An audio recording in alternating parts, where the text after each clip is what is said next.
مسیح یسوع کے نام میں آپ سب کو سلام۔ کیسے ہیں آپ سب؟ ٹھیک ٹھاک؟ آئیے پیدائش کی کتاب اس کے 17ویں باب سے پڑھتے ہیں۔ لکھا ہے، جب ابرام 99 برس کا ہوا تب خداوند ابرام کو نظر آیا اور اس سے کہا کہ میں خدائے قادر ہوں، تو میرے حضور میں چل اور کامل ہو، اور میں اپنے اور تیرے درمیان عہد باندھوں گا اور تجھے بہت زیادہ بڑھاؤں گا۔ تب ابرام سرنگوں ہو گیا اور خدا نے اس سے ہم کلام ہو کر فرمایا کہ دیکھ میرا عہد تیرے ساتھ ہے اور تو بہت قوموں کا باپ ہوگا، اور تیرا نام پھر ابرام نہیں کہلائے گا بلکہ تیرا نام ابراہیم ہوگا، کیونکہ میں نے تجھے بہت قوموں کا باپ ٹھہرا دیا ہے، اور میں تجھے بہت برومند کروں گا، اور قومیں تیری نسل سے ہوں گی اور بادشاہ تیری اولاد میں سے برپا ہوں گے۔ آمین۔ بلکہ نیکسٹ بھی آیات ساتھ دیکھ لیتے ہیں۔ اور میں اپنے اور تیرے درمیان اور تیرے بعد تیری نسل کے درمیان ان کی سب پشتوں کے لیے اپنا عہد جو ابدی عہد ہوگا باندھوں گا، تاکہ میں تیرا اور تیرے بعد تیری نسل کا خدا رہوں، اور میں تجھ کو اور تیرے بعد تیری نسل کو کنعان کا تمام ملک جس میں تو پردیسی ہے ایسا دوں گا کہ وہ دائمی ملکیت ہو جائے، اور میں ان کا خدا ہوں گا۔ ہم ٹیکسٹ کے ساتھ ساتھ پیسج کے ساتھ ساتھ اس کو سمجھتے ہیں۔ ابھی اگر میں تھوڑا سا ریوائز کرتا چلوں تو پیدائش کی کتاب میں ہم نے سب سے پہلے کریشن کے اکاؤنٹ کو دیکھا تھا کہ کس طرح سے خدا نے زمین اور آسمان اور تمام چیزوں کو پیدا کیا، اور اس کے بعد ہم ابرام کے چناؤ کو دیکھتے ہیں کہ کس طرح سے خدا نے اس کے بعد نوح کا واقعہ ہے۔ نوح کے واقعے کے بعد جو جب کلام آگے بڑھتا ہے کلام مقدس میں، تو جو پیدائش کی کتاب جو سب سے زیادہ جس کا ذکر پیدائش کی کتاب میں پایا جاتا ہے وہ ابرام کا چناؤ، بنی اسرائیل کا چناؤ، اور وہاں سے وہ ساری باتیں ہیں۔ ہم ابرام کے چناؤ پر غور کر رہے ہیں، اور کتنے برس کا تھا ابرام جب وہ ہاران سے روانہ ہوا؟ ابرام 75 برس کا تھا جب وہ ہاران سے روانہ ہوا، اور ریکارڈڈ ہے 12ویں چیپٹر میں آئی تھنک کہ خدا نے اس سے کلام کیا کہ میں تیری نسل کو بہت بڑھاؤں گا۔ تو اپنے رشتہ داروں میں سے، ناطے داروں میں سے، اپنے علاقے کے لوگوں میں سے نکلا۔ وہ نکل آتا ہے، وہ ہاران سے نکل آتا ہے، اور ہم نے یہ بھی دیکھا تھا کہ یہ شاید خدا کا دوسرا کلام تھا جو اس نے ابرام سے کیا تھا۔ اس سے پہلے بھی وہ اس سے کلام کر چکا تھا۔ بہرحال جو کتاب مقدس میں بات لکھی ہے کہ ابرام سے ہاران میں خدا مخاطب ہوتا ہے اور اس کو کہتا ہے کہ تو یہاں سے نکل آ۔ 25 برس بیت گئے۔ اس بات کو کتنا عرصہ ہو گیا؟ 25 برس، کیونکہ اب 17ویں باب میں ابرام کتنے برس کا ہے؟ 99 برس کا۔ 25 برس آلموسٹ بیت چکے ہیں اس بات کو، اور 25 برس پہلے خدا نے کیا وعدہ کیا تھا کہ میں تیری نسل کو بہت بڑھاؤں گا، اور جو تیرے صلب میں سے پیدا ہوگا وہ بہت ساری قوموں کا باپ ہوگا، یعنی اس سے بہت ساری آگے قومیں پیدا ہوں گی، بہت ساری نسل پیدا ہوگی۔ اور پھر مزید جب 86 برس کا ہوا ابرام تو پھر اس سے اسماعیل پیدا ہوتا ہے، جب وہ ہاجرہ والا واقعہ ہم نے دیکھا، اور اس کے بعد اب 99 برس کا وہ ہو چکا ہے۔ پچھلے 13 سال میں ہم نہیں جانتے کہ خدا نے ابرام سے کوئی کلام کیا، کیونکہ کلام مقدس میں یہ بات ریکارڈڈ نہیں ہے۔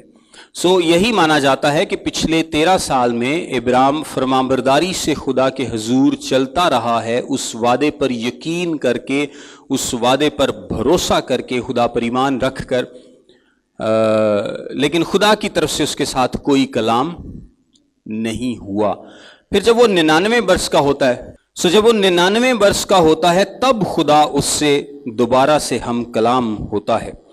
اور ایک بات میں آپ کو زبردست بتا دوں کہ یہ جو خدا کی ملاقات ہے یہ پچھلی ملاقات کی طرح اس سے شخصی ملاقات ہے۔ جس طرح ہاجرہ سے بھی ملاقات تھی، وہ بھی کون سی ملاقات تھی؟ شخصی ملاقات تھی۔ ابرام سے شخصی ملاقات تھی، اور اس کے بعد ایک اور شخصی ملاقات بھی ہوگی ابرام سے جب وہ سدوم اور عمورہ کو تباہ کرنے آئے گا۔ اب یسوع مسیح نے کہا ہے کہ باپ کو کسی نے نہیں دیکھا،